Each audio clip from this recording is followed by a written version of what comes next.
A 911 call, a pregnant woman bleeding on a marble staircase, and a husband who sounds just a little too calm.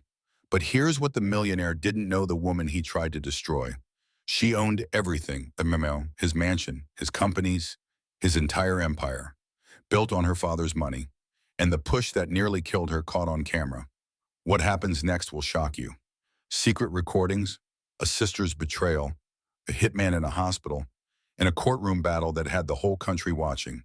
This is the story of how one marble staircase brought down a monster and set a survivor free.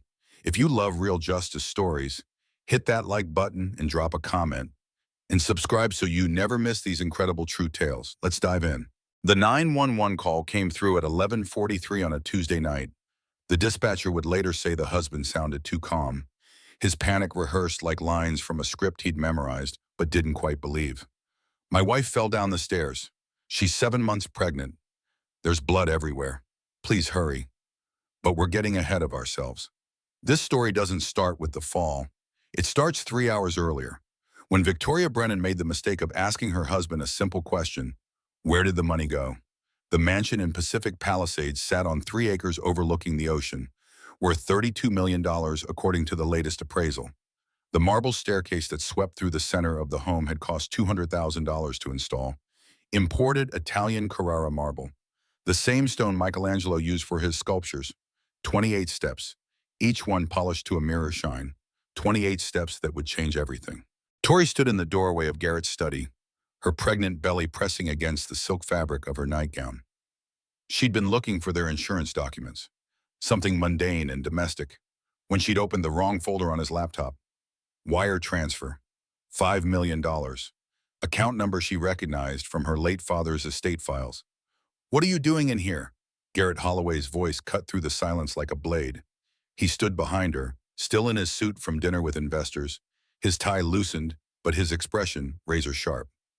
"I was looking for the insurance cards," Tori said, her voice steady despite the trembling in her hands.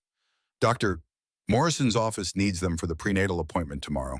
And you thought you'd find them on my computer? I saw an email from the insurance company and clicked it. Then I saw this." She turned the laptop screen toward him. $5 million transferred to an offshore account. "That's the account number from my father's trust." Something flickered across Garrett's face. Not surprise. Recognition. The look of a man who'd been caught but hadn't yet decided how to play it. "That's business, Tori. You wouldn't understand. Try me. I graduated summa cum laude from Stanford with a degree in economics. I think I can understand a wire transfer." His jaw tightened. "You're always sticking your nose where it doesn't belong. It's my money, Garrett. That trust fund was from my father. Any assets purchased with those funds belong to me, not you. That was the whole point of the irrevocable trust." The words hung in the air between them, dangerous and electric.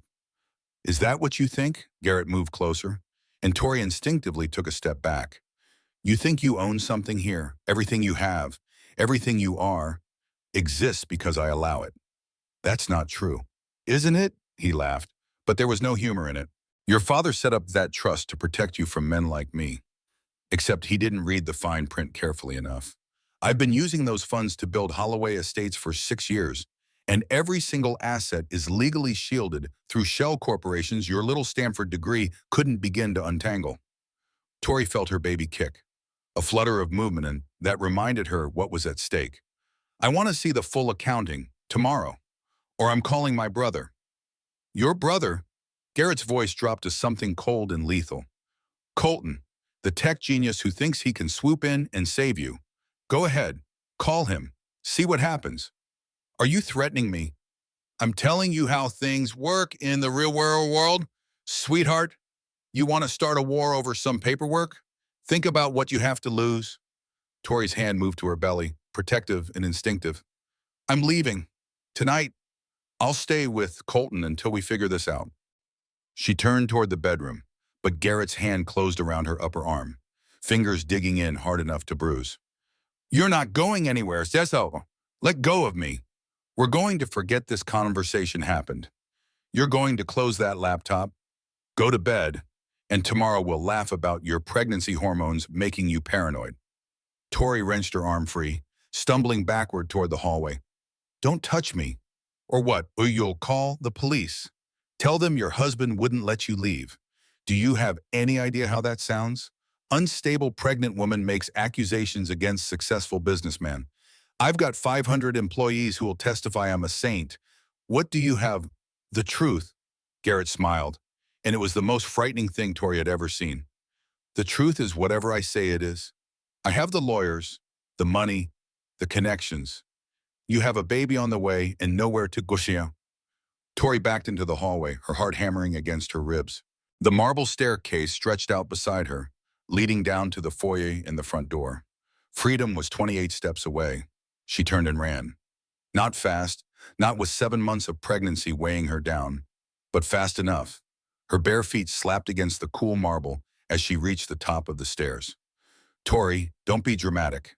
She didn't look back. One hand on the railing, one hand on her belly. She started down. She made it 3 steps before his hands hit her back. The thing about falling is that time doesn't actually slow down the way they say it does in movies. There's no moment of clarity. No life flashing before your eyes. There's just gravity and marble and the sick certainty that this is going to hurt. Tori's scream echoed through the 12,000 square foot mansion as her body tumbled down the imported Italian staircase. She tried to catch herself, fingers scrabbling for the railing, but momentum carried her forward. Her shoulder hit first, then her hip, then her head cracked against the edge of a step with a sound like a branch snapping. The world became a kaleidoscope of pain and motion. Up was down, ceiling was floor, and somewhere in the chaos, she felt her baby move inside her one last time before everything went still. When Tori finally stopped moving, she was lying in a spreading pool of blood at the bottom of the stairs. Above her manor, the chandelier sparkled like 1,000 tiny diamonds, indifferent and beautiful. Garrett appeared at the top of the staircase, his face pale in the dim light. He stood there for a long moment, just watching. Tori tried to speak, but her mouth wouldn't form words. Tried to move, but her body refused to obey. Then Garrett was moving down the stairs, his phone pressed to his ear, his voice suddenly frantic and afraid. Yes, I need an ambulance. My wife fell down the stairs. She's 7 months pregnant. There's blood everywhere. Please hurry. We're at 1425 Cliffside Drive in Pacific Palisades. He knelt beside her, his hand going to her shoulder, his face arranged in perfect horror. Anyone watching would see a terrified husband trying to help his injured wife. But Tori could see his eyes, cold, calculating, making sure she understood. Tell them you fell, he whispered, his voice too low for the dispatcher to hear. You tripped in the dark. You were getting water and you missed a step. Do you understand me? Tori, tell them you fell or I'll make sure you never see your brother again. Tori wanted to fight, wanted to scream the truth, but the pain was overwhelming. She could feel wetness between her legs, blood or fluid or both, and her baby wasn't moving anymore. Ma'am, the ambulance is on the way. The dispatcher's voice came through the phone speaker. Is your wife conscious? She's awake but not responding. I think she's in shock. Don't move her. Keep her warm and try to keep her calm. Help is 3 minutes out. 3 minutes, 180 seconds that felt like hours. Garrett draped his jacket over her, the gesture tender and meaningless. You're going to be fine, he said loudly enough for the dispatcher to hear. Then quieter. Remember what I told you. The sirens arrived exactly 3 minutes later, just as promised.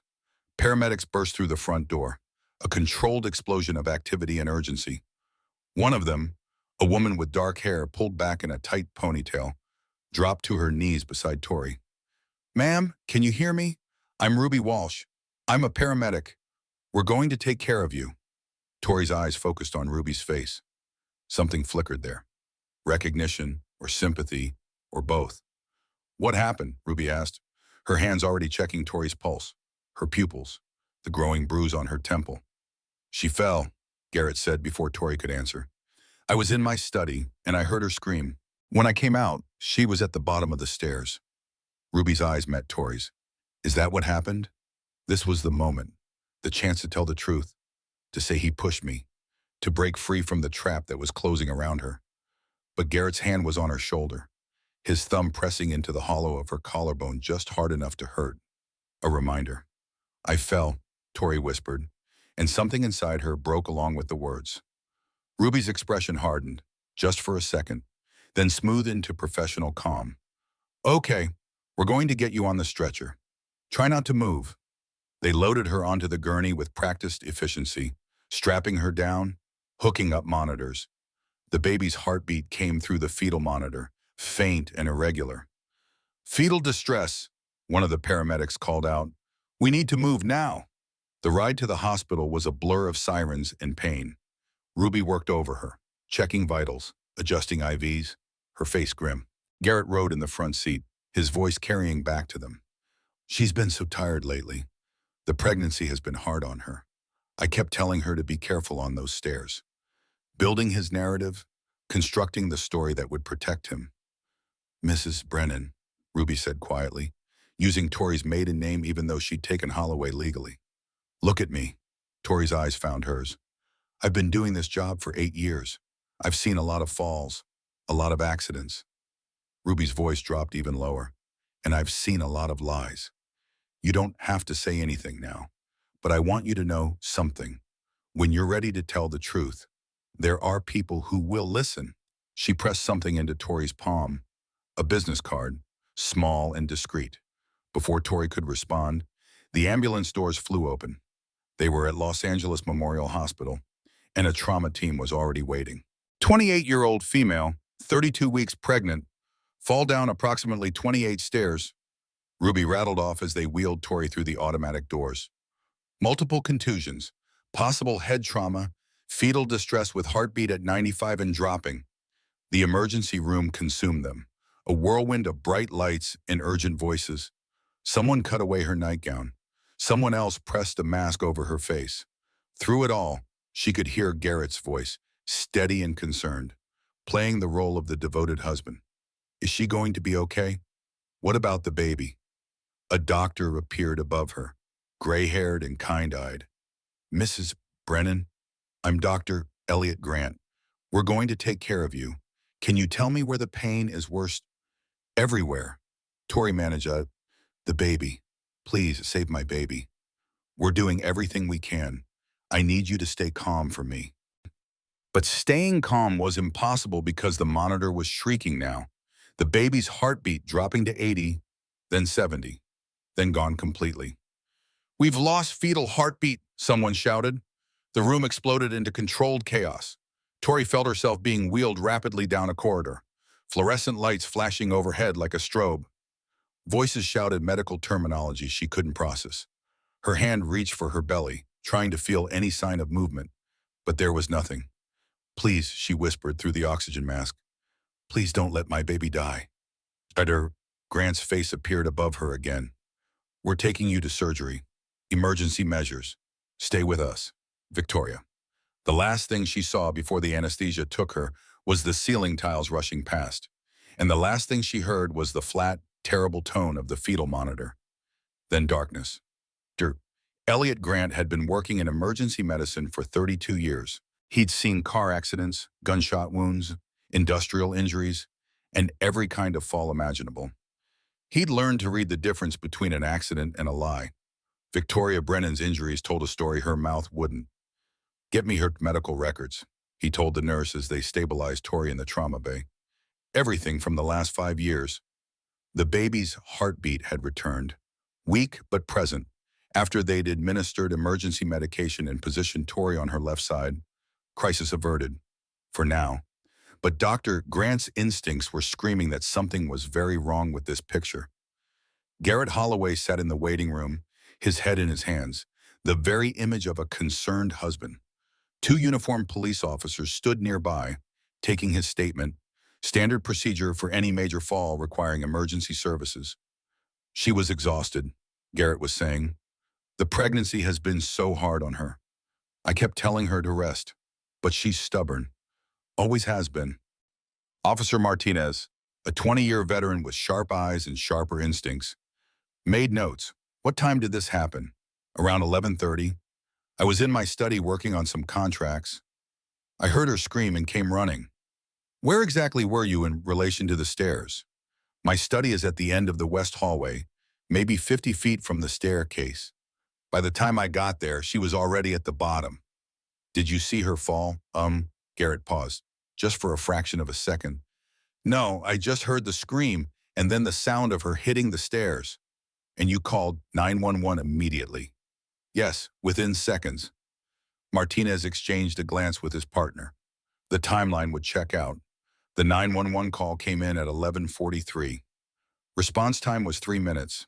Everything lined up perfectly. Too perfectly.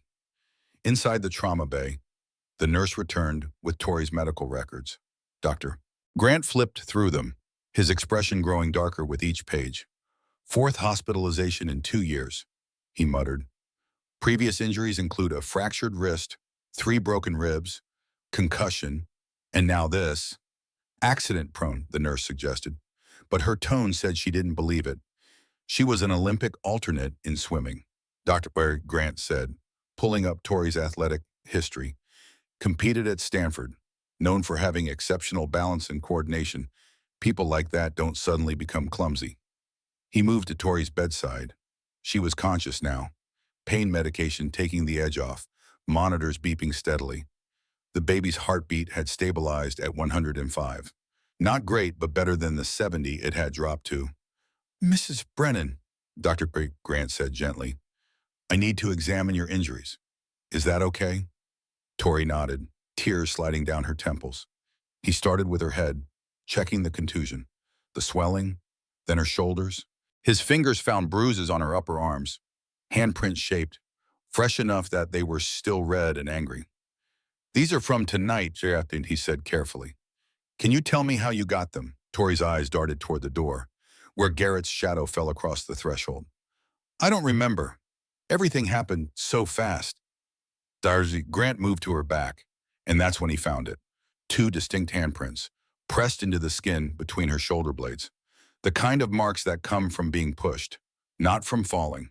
He took photos with the hospital camera, documenting everything. Each bruise, each abrasion, each injury that told a story different from the one being sold in the waiting room. Mrs. Brennan, he said quietly, I've been doing this a long time, and I need you to know that whatever you tell me stays between us and the medical team. You're safe here. I fell, Tori whispered, but her voice broke on the words. Okay. Dr. Grant didn't push. He knew that forcing a domestic violence victim to admit the truth before they were ready only drove them deeper into silence. I'm going to keep you for observation. The baby's showing signs of distress, and I want to monitor you both closely.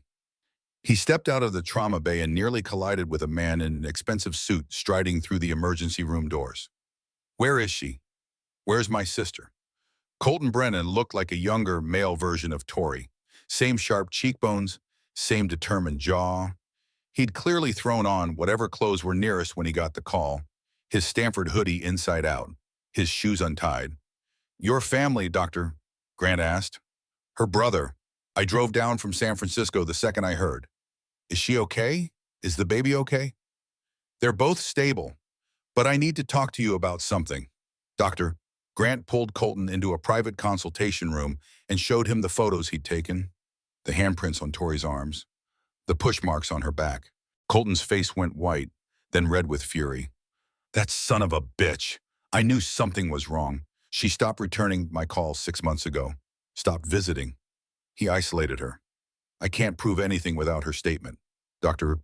Grant said, but I can document everything, and I'm recommending we call in a detective who specializes in domestic violence cases. Do it, whatever it takes.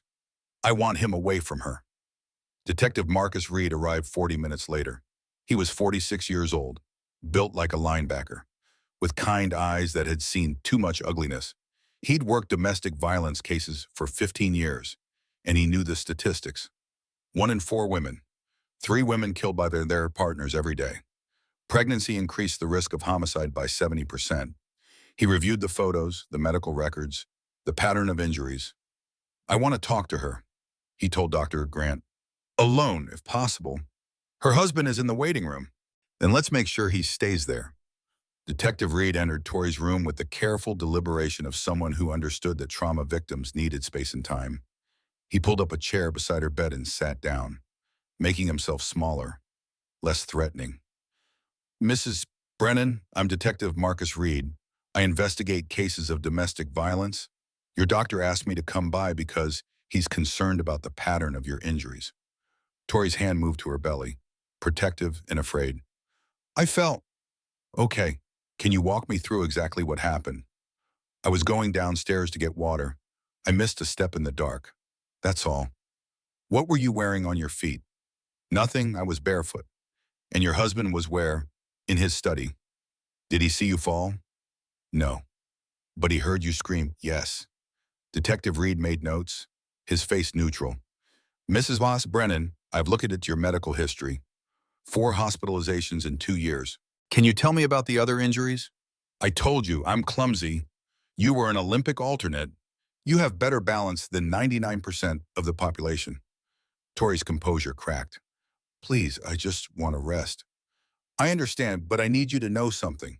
If someone hurt you, if someone pushed you down those stairs, that's attempted murder in California. If your baby had died, that's murder. And I will find the evidence to prove it, with or without your statement. He'll kill me, Tori whispered. So quietly, Detective Reed almost missed it. If I say anything, he'll kill me. Not if I arrest him first. You don't understand. He owns people, judges, lawyers, police officers. He has connections you can't imagine. And I have nothing except a baby who might not survive and a family he's already threatened. Detective Reed leaned forward. You have me, you have your brother, you have a doctor who's documenting everything. And most importantly, you have the truth.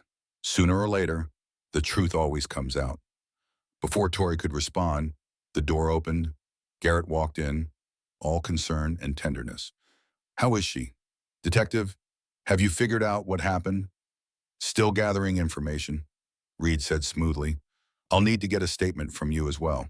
Of course, anything to help.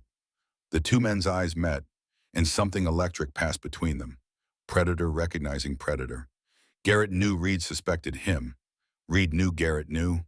The game had begun. Colton Brennan didn't believe in coincidences. So when his car's brakes failed on Pacific Coast Highway exactly 24 hours after Tori was hospitalized, he knew it wasn't an accident. The Tesla went from 60 to 0 capacity in a single terrifying mile. Colton pumped the brake pedal uselessly as the car accelerated down the winding coastal road. He yanked the emergency brake. Nothing. At the last second, he jerked the wheel hard right, aiming for the guardrail instead of the cliff. The car hit with a sickening crunch. The airbag deployed, cracking with 2 ribs. When the highway patrol arrived, Colton was still in the wreckage, bloody but conscious, phone pressed to his ear. I don't care what it costs. I want the best attorney in California. Someone who eats men like Garrett Holloway for breakfast. The officer approached cautiously. Sir, you need medical attention. I need my sister protected. Then I need my car examined. Someone cut my brake lines. Sir, you've been in a serious accident. My brother-in-law tried to kill my sister last night. Now he's trying to kill me. Check the security footage from my building's garage. Someone accessed my car between midnight and 3 a.m. The officer's expression shifted. I'll call it in. 2 hours later, Colton was in a hospital bed 3 floors above Tori, his chest wrapped in bandages. The attorney he'd been calling finally answered. This is Paige Sullivan. You said you have a case I'd be interested in. My brother-in-law pushed my pregnant sister down a marble staircase. Then he tried to kill me. I need someone who can destroy him. There was a pause. Tell me everything. Paige Sullivan arrived at the hospital wearing a black suit and carrying a briefcase. Her blonde hair was pulled back in a severe bun, her blue eyes sharp as surgical scalpels. At 42, she'd never lost a domestic violence case. Defense attorneys called her the Widowmaker. Victims called her salvation. Show me everything, she told Colton. He'd compiled a file, Tori's medical records, photos of her injuries, the police report, documentation of Garrett's financial empire, and suspicious offshore accounts. Paige reviewed it all in silence. Finally, she looked up. Your sister has a pattern of injuries consistent with long-term abuse. Her husband has means, motive, and opportunity. But she told police she fell, which means we have to overcome her own statement. She's terrified of him. I know. That's why we need to move fast. Paige pulled out her laptop. I did preliminary research on Garrett Holloway. Built a real estate empire worth 300 million in 6 years. Impressive, except he started with nothing. 6 years ago, he was a mid-level property manager making 70,000. Then he married your sister. And suddenly he's buying commercial properties in cash. Colton's expression hardened. The trust fund. Tell me about it. Our father died 8 years ago. He left everything to Tori in an irrevocable trust. The terms were specific. Any assets purchased with trust funds automatically belong to Tori, not her spouse. Dad was protecting her from exactly this. Paige smiled. Terrifying. Then your brother-in-law doesn't own anything. Your sister does. Every property, every company, every asset in Garrett Holloway's name legally belongs to Victoria Brennan. Can we prove it? I'll have forensic accountants on it by morning. Here's what happens next. Tomorrow, we file for an emergency restraining order. We'll use the medical evidence, the abuse pattern, and your car accident to argue immediate danger. Once we have the order, we freeze all assets pending a full audit. He'll fight back. Of course, but here's what men like Garrett don't understand. Every action they take against us becomes evidence. Every threat, every manipulation just proves our case. Paige stood. I'm going to talk to your sister now. Alone. She found Tori in a private room, staring out at the Los Angeles skyline. The baby monitor beeped steadily. Mrs. Brennan, I'm Paige Sullivan. Your brother hired me to represent you. Tori didn't turn from the window. I don't need a lawyer. I think you do. May I sit? Paige pulled up a chair. 4 hospitalizations in 2 years. Tonight, 3 fractured ribs, severe concussion, multiple contusions. Your baby's heartbeat dropped to 70. Do you know the survival rate for a fetus with a heart rate that low? Please don't. 53%. Your daughter had a coin flip's chance. If she had died, your husband would be charged with murder. As it stands, attempted murder of both of you. I fell, Tori said without conviction. Did you know your husband's entire empire is built on your father's money? That legally, you own 71% of Holloway Estates, every property, every asset, every dollar belongs to you. Tori turned, eyes wide. What? Your father's trust was very specific. Any money drawn from it automatically transfers ownership to you. It's an irrevocable protective trust, designed exactly for this situation. Your husband has been using your inheritance to build his fortune, and he doesn't actually own any of it. For the first time since the fall, something flickered in Tori's eyes. Possibility. Even if that's true, he'll never let me leave. He said he'd destroy anyone who tried to help me. He can try, but bullies are used to fighting people who are afraid of them. They're not used to fighting people like me. Paige handed her a card. Think about it, but think fast. Because while you're deciding, he's building his defense. Every day you wait is another day he has to manipulate the situation. Before Tori could respond, the door burst open. A woman who looked strikingly like Garrett stood there. Same sharp features, same cold eyes. I'm Jade Holloway, Garrett's sister. I need to speak with my sister-in-law alone. I'm her attorney, Paige said smoothly. Anything you say can be said in front of me. Attorney, is that what Colton's been filling your head with? Mrs. Holloway, I'm going to have to ask you to leave. This is a family matter. No, this is an attempted murder investigation. Unless you want to be named as an accessory, walk out that door right now. Jade's expression twisted with fury. You have no idea what you're dealing with. My brother built everything from nothing. Victoria's been living off his success for years, and now she wants to destroy him because she's embarrassed about being clumsy. Your brother pushed me down the stairs, Tori said quietly, finding her pawn. I know you know that. Everyone knows it. They're just too afraid to say it. You're delusional. Pregnancy hormones. Probably. In fact, I've already spoken with Child Protective Services about my concerns regarding your mental stability. The words landed like a bomb. You did what? Paige's voice could have frozen fire. Someone needs to think about that baby. If Victoria is this unstable now, how can we trust her with a newborn? I've filed a report recommending that custody be granted to Garrett immediately after birth. Tori felt the air leave her lungs.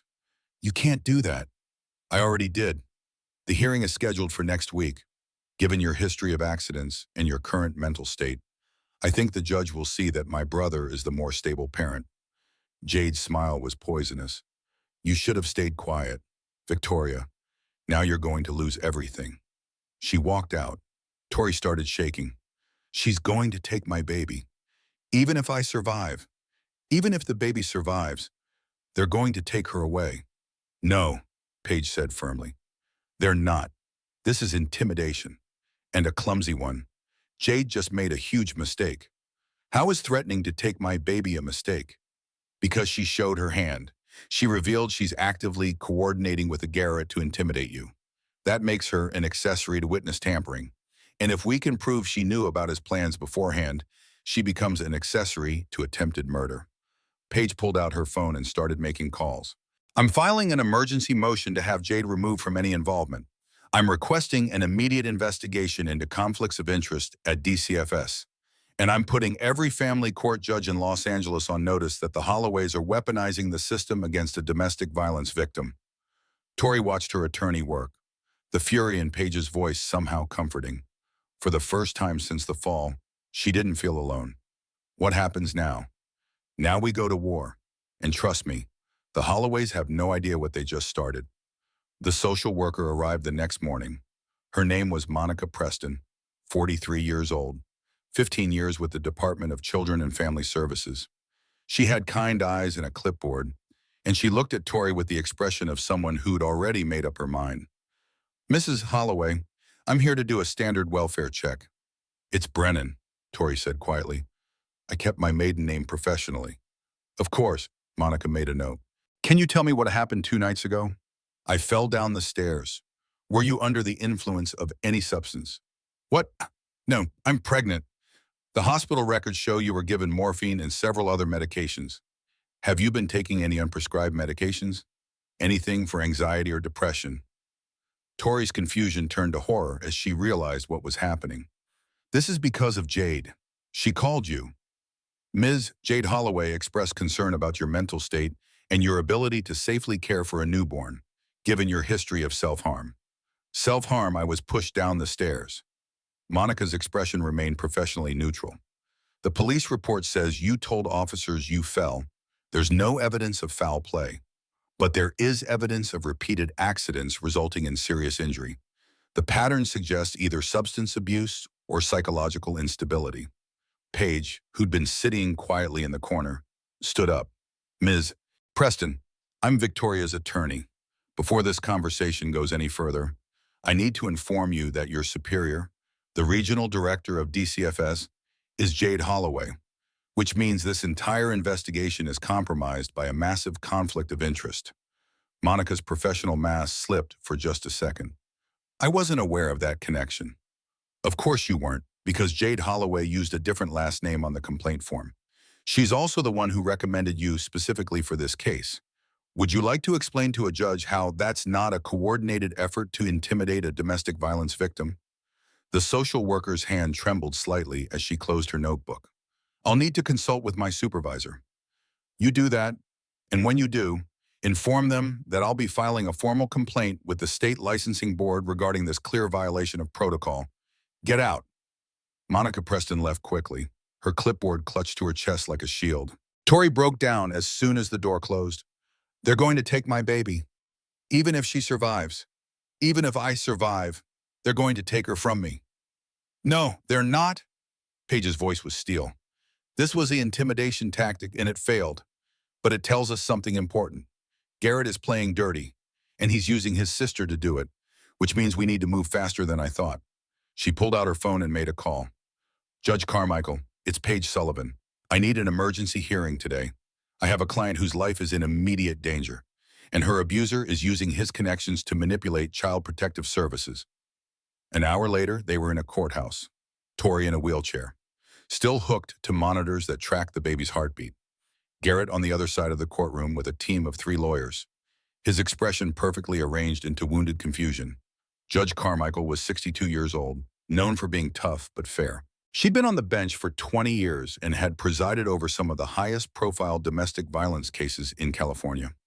Ms. Sullivan, you've requested an emergency restraining order. Make your case. Page stood. Your Honor, my client was pushed down a 28-step marble staircase by her husband 48 hours ago. She sustained life-threatening injuries. Her unborn child nearly died. The medical evidence clearly shows handprints on her back consistent with being pushed. Since that incident, her brother's car was tampered with, resulting in a serious accident. And this morning, her sister-in-law, who happens to be a supervisor at DCFS, sent a social worker to threaten my client with losing custody of her baby.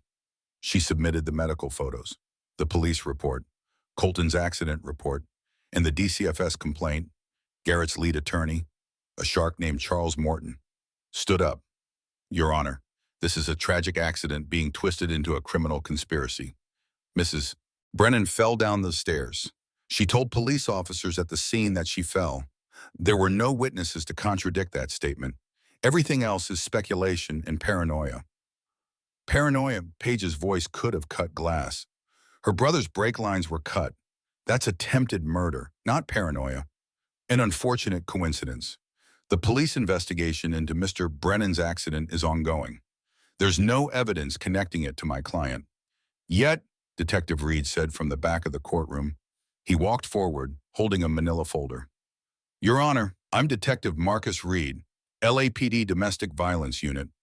I've been investigating this case since the night of the incident. I'd like to submit new evidence. Judge Carmichael gestured for him to approach. What do you have? Detective, security footage from Mr. Brennan's building. It shows an unidentified male accessing Mr. Brennan's vehicle at 2:15 a.m. the night before his accident. The individual wore gloves and disabled the parking garage cameras, but not before we got a partial image. He pulled out a photo. This individual is approximately 6'2", athletic build, professional-grade lock-picking tools. We ran the image through facial recognition and got a match. The man's name is Vincent Torres. He's a known criminal with a specialty in making accidents look natural. The courtroom went silent. And here's the interesting part, Detective Reed continued. Mr. Torres was paid $50,000 2 days ago through a wire transfer from an account belonging to Holloway Estates. Garrett's face remained perfectly calm, but Page noticed his hand tighten on the table's edge. That's circumstantial at best, Morton said. Holloway Estates employs over 500 people and contractors. One transaction doesn't prove intent. No, Detective Reed agreed. But this does. He pulled out another document. Mr. Torres's phone records show 3 calls to a number registered to Ms. Jade Holloway in the 48 hours before the accident. This time, Garrett's composure cracked. Just for a second, but everyone saw it. Judge Carmichael reviewed the evidence in silence. Finally, she looked up. I'm granting the emergency restraining order. Mr. Holloway, you are prohibited from contacting your wife in any form, directly or indirectly. You must maintain a distance of at least 500 feet from her at all times. You will surrender any weapons in your possession, and you will wear a GPS monitoring bracelet. Violation of this order will result in immediate arrest. Your Honor, this is outrageous, Morton protested. What's outrageous is a man who pushes his pregnant wife down the stairs and then tries to kill her brother. Bailiff, fit Mr. Holloway with the monitoring bracelet now. As the bailiff approached with the ankle monitor, Garrett's mask finally fell away. He looked at Tori across the courtroom, and the hatred in his eyes was pure and terrifying. This isn't over, he said quietly. Not even close. Judge Carmichael banged her gavel. One more word, Mr. Holloway, and you'll be held in contempt. Get him out of my courtroom. Outside, Page turned to Tori. That was the easy part. Easy. Tori was shaking, adrenaline and fear coursing through her. He's angry now, humiliated. That makes him dangerous. But it also makes him sloppy. People make mistakes when they're more emotional. And every mistake he makes from here on out is evidence we can use against him. Detective Reed joined them on the courthouse steps. I'm posting an officer outside your hospital room 24/7, and I'm getting a warrant for Holloway Estates' financial records. If we can prove he's been using your money to build his empire, we can add fraud charges to the attempted murder. How long will that take? Colton asked, his arm in a sling from the car accident. Days, maybe a week if his lawyers fight it. We don't have a week, Paige said. He's going to make another move. Soon. She was right. That night, at 11:47 a.m., the alarms went off in Tori's hospital room. The baby's heartbeat had dropped to 60.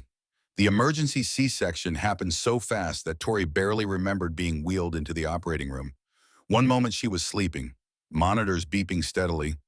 The next, doctors were shouting orders and bright lights were burning into her eyes. "We're losing the baby," someone said. "Get her prepped now. We don't have time for full anesthesia." "Mrs. Brennan, can you hear me?" Grant's face appeared above her. "Your baby is in severe distress. We need to deliver her immediately. You're going to feel pressure, but I need you to stay still." Tori tried to speak, but the oxygen mask muffled her words. All she could do was nod. The surgery was a blur of pain and terror. Then, after what felt like hours but was probably only minutes, she heard it. A cry, weak and thready, but a cry. "It's a girl," Dr. Grant said. "Say, 3 pounds, 2 ounces. She's alive, but she needs immediate NICU care." They whisked the baby away before Tori could even see her face. She caught only a glimpse of tiny limbs before her daughter disappeared through the doors. "Is she going to be okay?" Tori managed to ask. Dr. Grant's expression was carefully neutral. "Her lungs are underdeveloped. The next 48 hours are critical." Colton was there when she woke up, his face pale with exhaustion. "She's alive," he said immediately. "Tiny, but alive.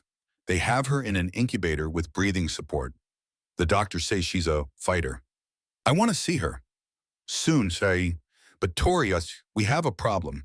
Garrett filed emergency custody papers 3 hours ago.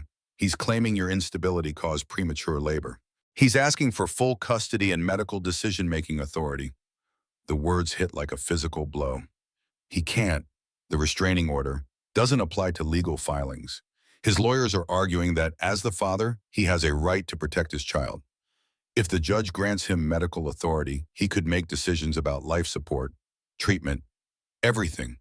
Tori's hand went to her empty stomach. "He'd let her die, just to hurt me." "We won't let that happen." Paige's voice came from the doorway. "I've got an emergency hearing scheduled for tomorrow morning. But we need more than defensive maneuvers. We need to go on offense." She pulled out her phone and showed them a text message. "This came through an hour ago.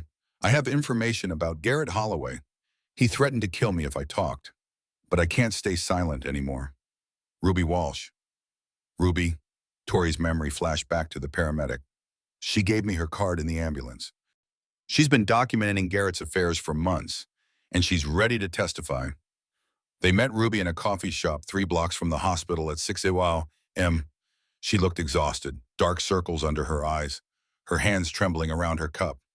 "Thank you for coming," Paige said. "I've been terrified for months, but when I saw Victoria in that ambulance and saw what he did to her, I knew I couldn't stay quiet anymore." "Tell us everything." Ruby took a shaky breath. "I met Garrett 2 years ago. He was charming, successful. I didn't know he was married at first. By the time I found out, I was already involved." "How long did the affair last?" 8 months. But then things got darker. He started talking about ways to get rid of her. At first, I thought he meant divorce. But then he started asking medical questions. What would happen if someone had an accident while pregnant? Could a fall cause a miscarriage? How much force would it take to kill someone but make it look accidental? Paige's pen moved rapidly. "Did you report this?" "To who?" He made sure I understood he had connections everywhere. He said if I ever talked, I'd lose my medical license and probably end up in jail. "But you're talking now." "Because he went too far. When I saw Victoria, saw the handprints on her back, I knew he'd actually done it. And if I stayed silent, I was complicit in attempted murder." Ruby pulled out her phone. "I recorded our conversations. He didn't know I was recording." She handed the phone to Paige. "It's all there, him talking about Victoria's trust fund, how he'd been using her money, how he needed to make sure she never found out." Paige hit play. Garrett's voice filled the coffee shop, tinny but unmistakable. "The problem is the trust. Her father set it up so that anything bought with those funds belongs to her, not me. If she ever figures it out, I lose everything. So I need to make sure she never gets the chance. Accidents happen, especially to pregnant women. Falls downstairs, complications during childbirth. Tragic, but not suspicious. The recording ended. Silence followed. That's premeditation, Paige said. He was planning to kill her for months. This changes everything. There's more, Ruby said. About 6 months ago, I saw him meeting with a man in a parking garage. They were arguing. Garrett was paying him for something. He mentioned making sure accidents looked natural. I got a photo. She pulled up the image. The man's face was partially obscured, but the build matched. That's Vincent Torres, Detective Reed said. He'd been listening from a nearby table, providing security. The same guy who cut Colton's brake lines. So Garrett has been planning this for half a year, Colton said. The whole thing, killing Tori, framing it as an accident, getting custody of the baby, inheriting everything. If Tori had died in the fall, he'd be the grieving widower, Paige said grimly. Father to a premature baby, everyone would sympathize. The trust would default to the baby, and as her guardian, he'd control all the assets. He'd have gotten away with murder and stolen $300 million. Except she survived, Ruby said. We need to get this to the DA immediately, Detective Reed said. This is enough to charge him with conspiracy to commit murder. Before they could move, Ruby's phone buzzed. She looked at the screen and went pale. What is it? It's a text from Garrett. Ruby's hand shook. I know you talked. Big mistake. You should have stayed quiet. Detective Reed was on his feet instantly. When did you get this? Just now. How did he know? He's tracking your phone, which means he knows you're here, with us. We need to move you to a safe location now. They were halfway to the parking lot when the explosion happened. Ruby's car erupted in a ball of fire and smoke. The blast wave knocked them off their feet, car alarms shrieking, glass raining down. When the ringing in Tori's ears subsided, Ruby was screaming. He tried to kill me. That was my car. I was supposed to be in it. Detective Reed was already on his radio. The coffee shop erupted in chaos, people running, sirens approaching. He's not even trying to hide it anymore, Paige said, helping Tori to her feet. He's gone from calculated to desperate, which means he's about to make his final move. The baby, Tori said suddenly. If he can't get custody through the courts, he'll go directly to the hospital. They ran. Los Angeles Memorial Hospital went into lockdown at 7:32 a.m. Security protocols activated, doors sealed, every entrance monitored by armed guards. The NICU on the 4th floor became a fortress. Tori's daughter lay in an incubator in room 407, 3 pounds of fighting spirit wrapped in wires and tubes. She didn't have a name yet. Tori hadn't been able to think past keeping her alive. We've got officers on every floor, Detective Reed said. No one gets to the NICU without clearance. Where's Garrett now? Colton asked. Reed checked his tablet. His GPS shows him at the Holloway Estates office. He's been there since 6 a.m. He's establishing an alibi, Paige said. Whatever he's planning, he's making sure he's nowhere near here when it happens. At 8:15, a man in surgical scrubs walked through the main entrance. His badge scanned properly. His ID matched hospital records for Dr. James Mitchell, a neonatal specialist. The guard waved him through. He made it all the way to room 407 before Nurse Patricia Collins realized something was wrong. Dr. Mitchell, I didn't know you were on rotation today. Last-minute call. Doctor, Grant asked me to check on the Brennan baby. His hand moved toward the incubator. Let me just verify. He moved fast. One hand clamped over Patricia's mouth. The other pulled a syringe from his pocket. Clear liquid. Potassium chloride. Enough to cause an embolism in a 3-pound infant. Patricia bit down hard and hit the emergency button. Alarms shrieked. Security doors slammed shut. The fake doctor grabbed for the incubator, but Patricia threw herself between him and the baby. Security NICU now.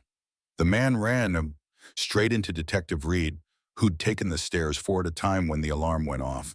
They collided in the stairwell. The man threw a punch. Reed blocked it, twisted his arm, and slammed him face first into the concrete wall. You have the right to remain silent, Reed growled, snapping handcuffs on.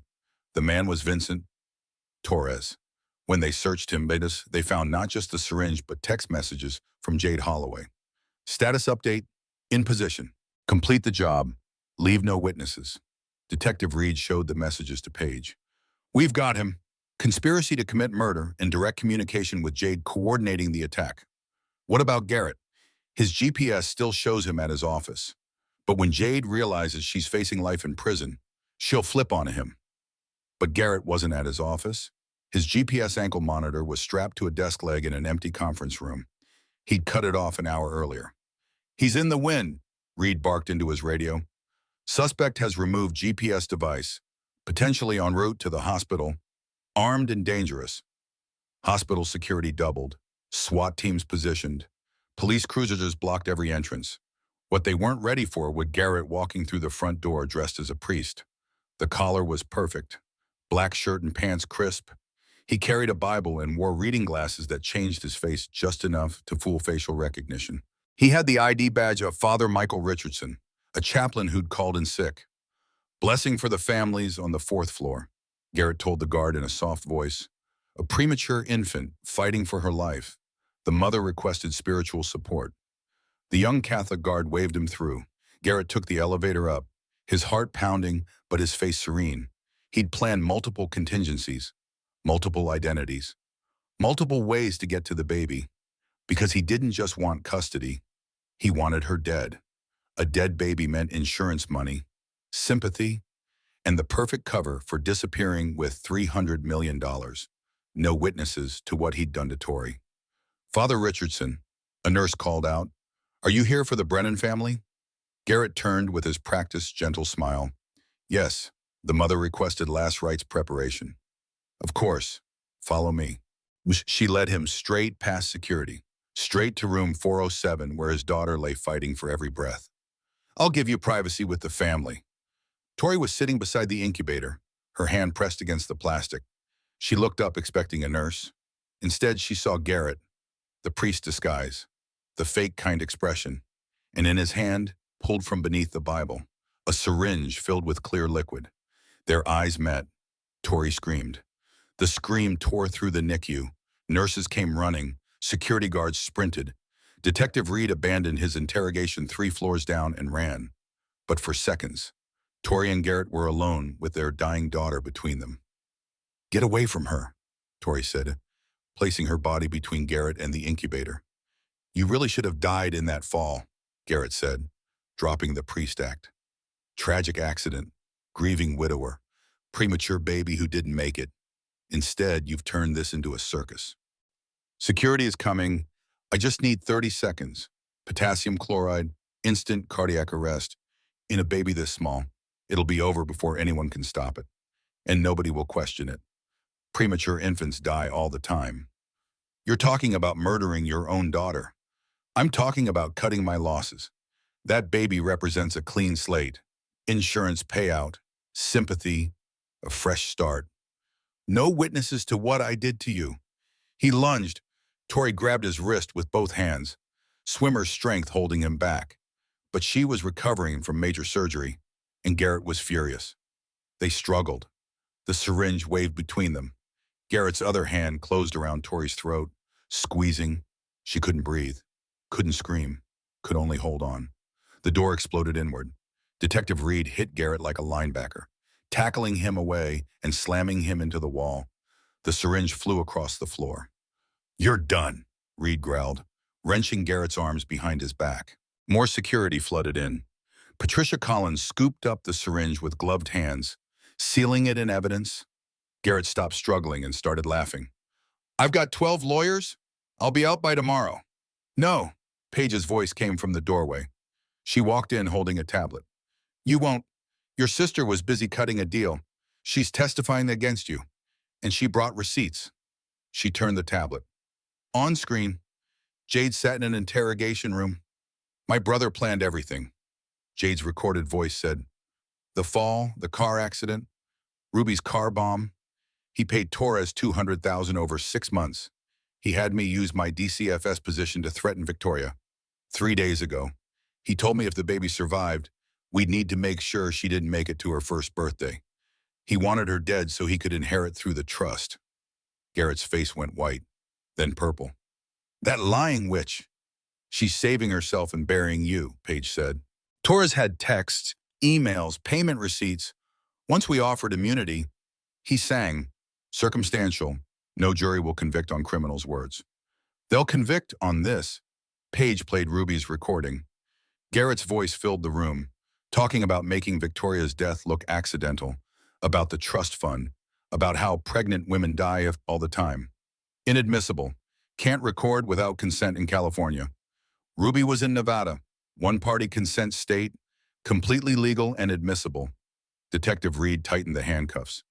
Garrett Holloway, you're under arrest for attempted murder, conspiracy to commit murder, fraud, and about 15 other charges. You're done. As they dragged Garrett out, he twisted back. I loved you once, before you became inconvenient. You never loved me, Tori replied steadily. You loved what I could give you, and now you get nothing. The NICU returned to its normal rhythm. Tori sank into the chair, shaking. Patricia Collins brought water and a blanket. You're one brave woman. I've never seen a mother fight like that. Thank you for protecting her when I couldn't. We protect each other. That's what women do. Paige sat beside Tori. It's over. Really over. He said he has 12 lawyers. He has lawyers who are about to abandon him. Nobody defends a man caught on camera trying to murder an infant. Combined with Ruby's recordings, Torres's testimony, and Jade's deal, this is the most slam-dunk case I've seen in 20 years. Tori looked at the tiny baby, her daughter's chest rising and falling. I want to name her Hope.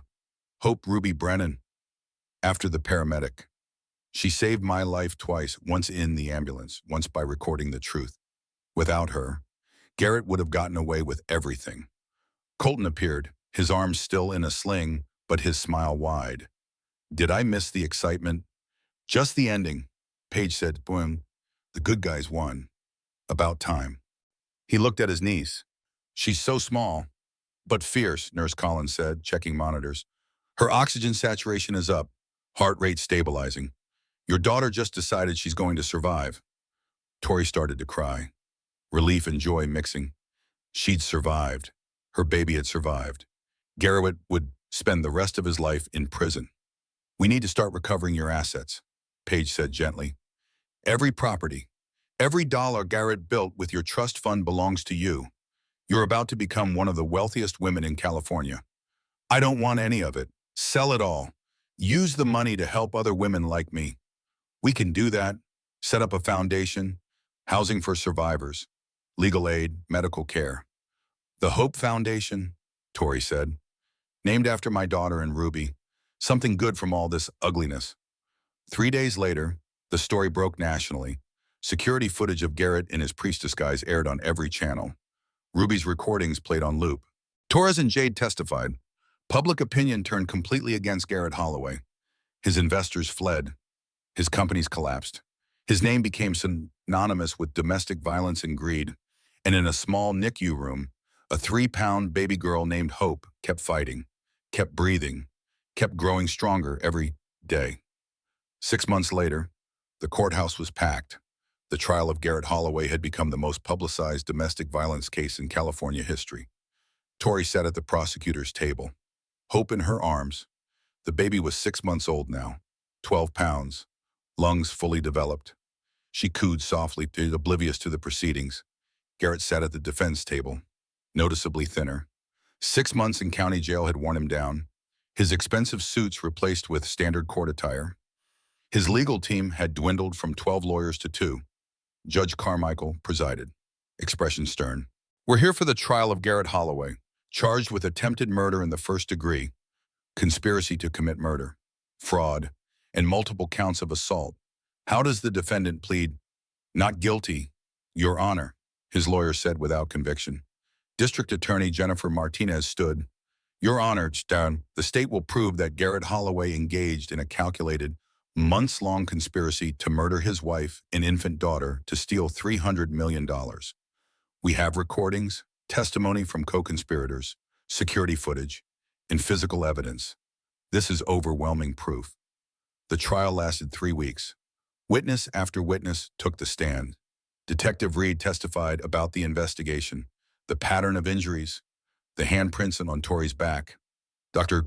Grant showed medical records, explained how injuries were inconsistent with an accidental fall.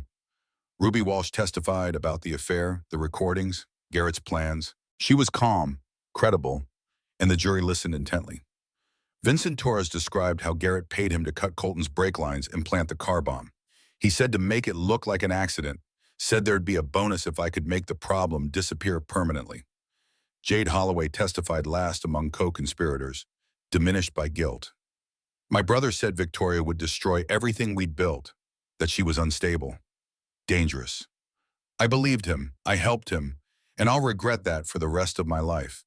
But the most powerful testimony came from Tori herself. She took the stand on day 14, hope in a carrier against her chest. Judge Carmichael had allowed it over defense objections. Mrs. Brennan, D.A. Martinez said gently, tell the jury what happened on September 15th. Tori steadied herself. I discovered my husband had transferred $5 million from my trust fund to an offshore account. When I confronted him, he became angry. He said I didn't understand how business worked. When I said I was leaving, he grabbed me. I ran toward the stairs, and he pushed me from behind with both hands. I fell 28 steps. I thought I was dying. I thought my baby was dying. What did he say to you at the bottom of the stairs? He told me to lie, to say I fell. He said if I told the truth, he'd make sure I never saw my brother again. He threatened my family to keep me quiet. And did you lie? Yes, I was terrified, in shock, bleeding. I believed he would kill anyone who tried to help me. When did you decide to stop lying? Tori looked at Garrett across the courtroom. When he tried to kill my daughter. When I realized his power only existed because I gave it to him.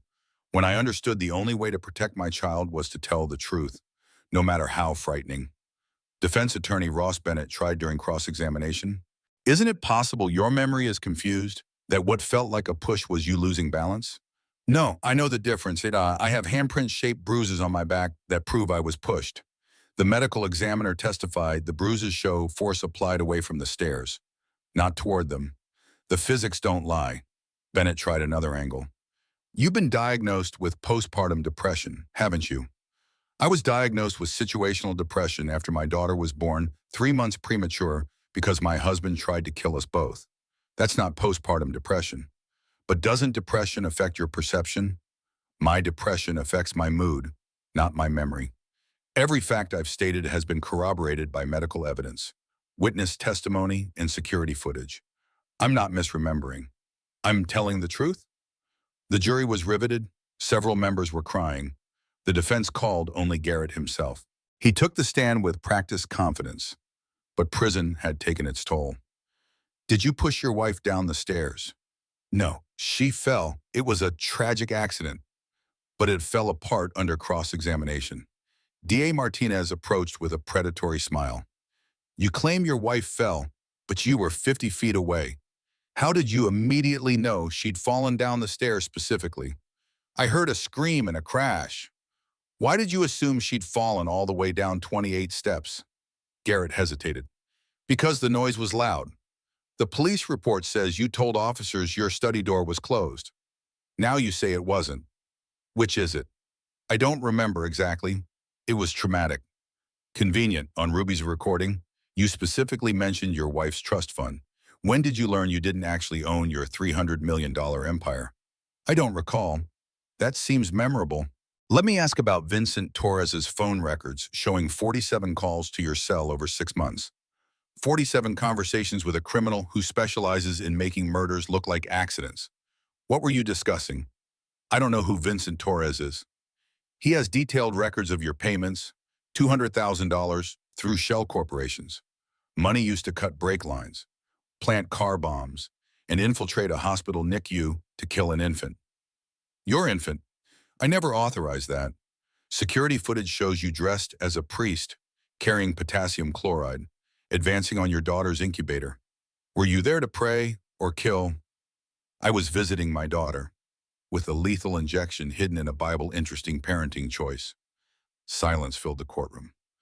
I want my attorney, Garrett finally said. I think you need a miracle. But miracles are for innocent people, and you are guilty of everything you've been charged with. The jury deliberated for 47 minutes. We find the defendant guilty on all counts. Garrett's face went white. His lawyer touched his shoulder, but he shook it off violently. This is a miscarriage of justice. That woman is lying. Judge Carmichael banged her gavel. Mr. Holloway, you will be silent or I will hold you in contempt. I don't care. This is a conspiracy. Bailiff, remove the defendant. As they dragged Garrett out, he twisted back to scream at Tori. I should have finished the job. I should have pushed you harder. The courtroom erupted. Judge Carmichael's expression hardened. Those words, shouted in open court, had just sealed his fate completely. Sentencing came 2 weeks later. The courtroom was packed again, but this time the energy was different. There was no suspense about guilt or innocence, only the question of how long Garrett Holloway would spend behind bars. Judge Carmichael entered, and the room fell silent. Garrett Holloway, you have been convicted of attempted murder, conspiracy to commit murder, fraud, and numerous other crimes. In my 30 years on this bench, I have never seen a case that more clearly demonstrated premeditated evil. She paused, looking at Hope sleeping peacefully in Tori's arms. You didn't kill your wife in a moment of passion. You planned her death for months. You used her money to hire criminals. You manipulated systems meant to protect victims. You corrupted your own sister and turned her into an accomplice. And when your plan failed, you tried to murder an innocent infant to cover your tracks. Garrett stood silently, his face a mask. That baby is alive today because her mother was brave enough to put her own body between you and your daughter, because a paramedic was courageous enough to record your confessions, because a detective was smart enough to see through your lies, because good people refused to let evil win. Judge Carmichael's voice grew harder. You deserve no mercy. You deserve no second chance. You have shown not 1 ounce of remorse. Even in this courtroom, you screamed that you should have pushed harder. You admitted your intent to murder in front of witnesses. She looked down at her notes, then back at Garrett. I hereby sentence you to 30 years in state prison for the attempted murder of Victoria Brennan, 15 additional years for the attempted murder of Hope Brennan, 10 years for conspiracy to commit murder, 5 years for fraud, 5 years for witness tampering, sentences to run consecutively. The math was brutal.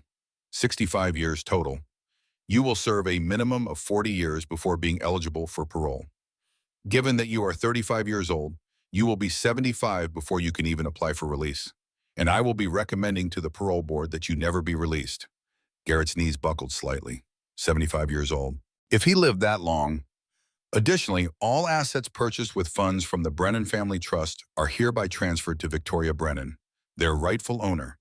You will have no claim to any property, account, or business currently in your name. You are financially destroyed as well as imprisoned. She banged the gavel. Sentence is final. BCU. Remove him from my court. Garrett said nothing as they led him away. The fight had gone out of him.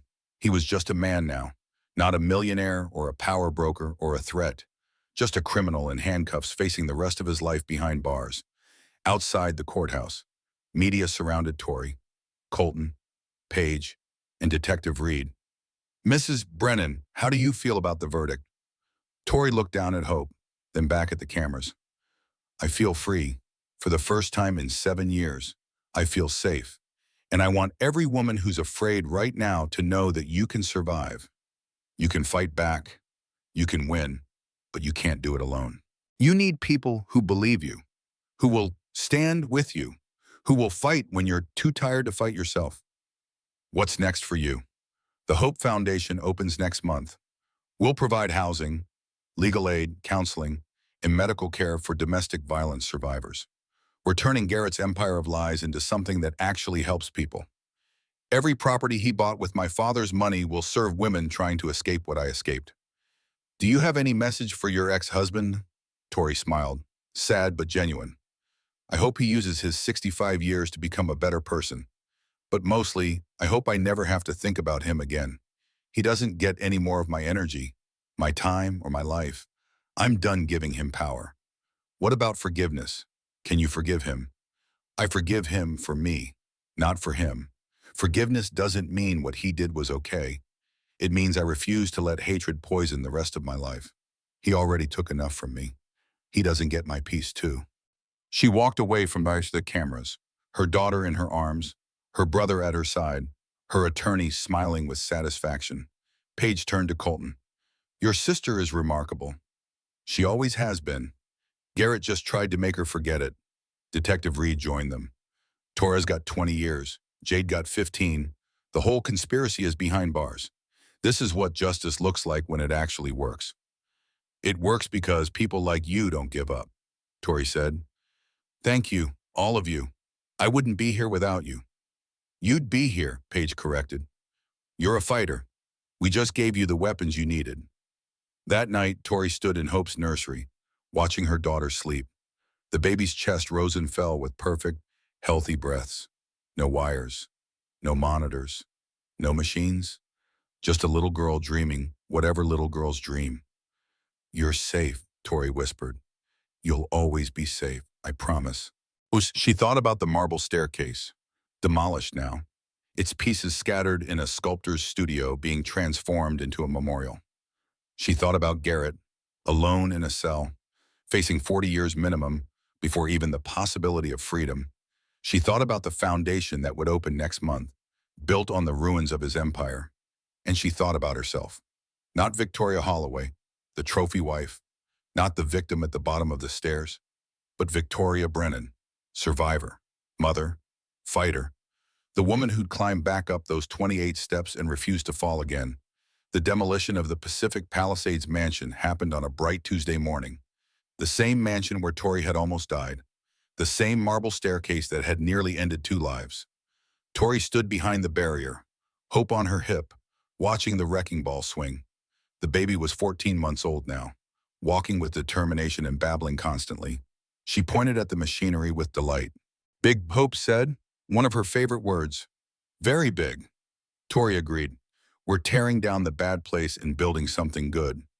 The mansion would become the flagship location for the Hope Foundation. 50 apartments for women fleeing abuse, a legal aid center, counseling services, medical care, a preschool for their children, job training programs. Everything Tori had wished existed when she was trapped and alone. Colton stood beside her, recovered from his injuries. His tech company thriving. You know, I always hated that house. Me too. It looked like a dream and felt like a prison. What are you going to do with the marble from the staircase? Tori smiled. I'm donating it to a local artist collective. They're creating a memorial sculpture for domestic violence victims. 28 pieces of marble, one for each step. Each piece will have the name of a woman who didn't survive. That's powerful. It's necessary. Hope and I survived, but so many don't. I want them remembered. Paige approached, carrying coffee and wearing a rare smile. The contractors say the building will be finished in 8 months. We already have a waiting list of 200 women. Only 200, Tori said. We can do better. I want foundations in 10 cities within 5 years. Use all of Garrett's stolen money to help the people he exploited. Spoken like someone who's learned that the best revenge is living well. Paige said it on. It's not revenge, it's justice. Revenge would be making him suffer. Justice is making sure no one else has to suffer the way I did. They watched the mansion crumble, decades of wealth and privilege reduced to rubble in minutes. It was cathartic. Hope tugged on Tori's hair. Mama, down, Tori set her daughter on the grass, watching her toddle toward Colton with determined gait. Hope had spent her first 2 months in the NICU, her next 6 in and out of hospitals. But now she was thriving, happy, healthy, completely unaware of how close she'd come to never existing. She looks like you, Paige observed. She acts like my father, stubborn, fearless, convinced she can do anything. He would have loved her. He's still protecting her. The trust he created saved both your lives. Tori's phone buzzed. A text from Detective Reed. Tora's parole denied. Jade's appeal rejected. Garrett filed another appeal. Also denied. The system is holding. She showed it to Paige, who nodded with satisfaction. Garrett's filed 7 appeals now, all denied. His 40 years minimum is locked in. Good, Tori said simply. The wrecking ball took down the last wall. Dust billowed into the air, and when it settled, only the foundation remained, a blank slate. Hope clapped from Colton's shoulders. All gone, Mama. All gone, Tori agreed. And now we build something new, something better. That evening, Tori spoke at a domestic violence awareness event. The room was packed with survivors, advocates, and lawmakers. She stood at the podium, Hope playing quietly at her feet. When I was lying at the bottom of those stairs, I thought my life was over. Tori said, I thought I'd lost everything that mattered. But I was wrong. I lost the version of myself that believed love meant suffering. And I found the version that knows I deserve better. A young woman approached afterward, tears in her eyes. How long did it take to feel normal again? I'll let you know when I get there, Tori said honestly. But every day is easier than the one before. I still have nightmares. I still check locks obsessively. I still flinch at sudden movements. But those things are getting quieter. And the voice that says I'm strong, I'm safe, I survived is getting louder. That's enough for now. The woman hugged her. Thank you. I needed to hear that. You're going to make it, I promise. And if you need help, the Hope Foundation opens next month. Housing, legal aid, counseling, job training, whatever you need to start over. 6 months later, Tori received a letter from prison. She almost threw it away. But curiosity won. Victoria, I don't expect forgiveness. I don't deserve it. But I've had time to think about what I did, about who I was, about who I became, and I'm ashamed. I destroyed the only good thing in my life because I was too arrogant to appreciate what I had. You deserve better. Our daughter deserves better. I'm going to spend the rest of my life trying to become the man I should have been. It won't change anything, but maybe someday, Hope will want to know that her father wasn't always a monster, that he became one, and that he's trying to become human again. I'm sorry for everything. Garrett. Tori read it twice, then put it in a drawer. Not to treasure, not to forgive blindly, just to acknowledge, because healing wasn't about forgetting. It was about refusing to let the past define her future. She would keep the letter for Hope, for when her daughter was old enough to understand, Hope deserved to know her own story. And if Garrett genuinely changed over 40 years, Hope could decide for herself whether to ever speak to him. But that was Hope's choice to make someday, not Tori's. That night, at Dunnan, she stood in Hope's nursery, watching her daughter sleep. Perfect, healthy breaths. You're safe, Tori whispered. You'll always be safe, I promise. She thought about the marble staircase, now being transformed into a memorial. 28 pieces of stone, each engraved with a name. Women who didn't survive, women whose voices were silenced, but not anymore. The memorial would make sure they were remembered. The foundation would make sure others survived. The marble staircase had taken everything from her, but in the end, it had also given her everything back. Her freedom, her voice, her daughter, her purpose. And that, Tori thought as she kissed Hope's forehead, was the only ending that mattered. Not revenge, not bitterness, not fear, but life, full, beautiful, hard-won life, the kind of life worth fighting for, the kind of life worth surviving for, the kind of life that proved, beyond any doubt, that she had won.